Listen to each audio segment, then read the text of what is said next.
ជាក់ស្ដែងពុកម៉ែបងប្អូនដំណាំតរេននេះគឺមានជំងឺបោះទឹកឬក៏ម៉ាច់ថប់នៅលើសបកនគល់ជាក់ស្ដែងបងប្អូនមើលឃើញនៅខាងក្រោមនេះម្ចាស់ចការក៏បានតាមដានគឺវាស៊ីកន្លងមកជុំវិញអស់តែម្ដងសបកជាបាល់ក៏លេងបានដែរដោយសារសបកគឺវាស៊ីអស់មួយជុំតែម្ដងបើសិនវាស៊ីត្រឹមតែមួយចំហៀងឬក៏នៅប៉ិនពីផ្នត់ដៃឬក៏ប៉ិនម្រាមដៃឡើងលើចេះ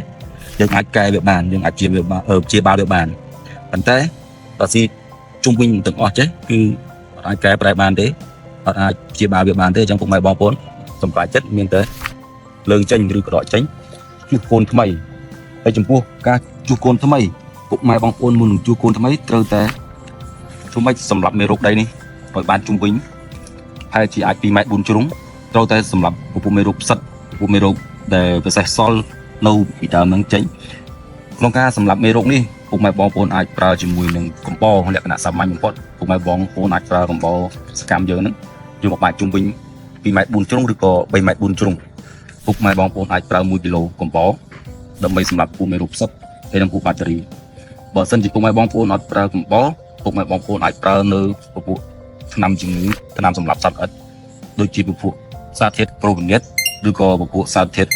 គូពើឬក៏និចសាដើម្បីយកមកបាញ់លើដីឲ្យជោគមុននឹងប្រើប្រាស់ការដាំកូនសារជាថ្មីប៉ុន្តែបើសិនជាពុកម៉ែបងប្អូនឃើញបែបនេះកូនតរេនរបស់ពុកម៉ែបងប្អូនអត់ទាន់អស់សបកជុំវិញទេពុកម៉ែបងប្អូនឃើញថាមានសបកសល់ពីផ្នត់ដៃឡើងលើចេះឬក៏មួយចំហៀងអាចជាបានគឺពុកម៉ែបងប្អូនត្រូវកាយ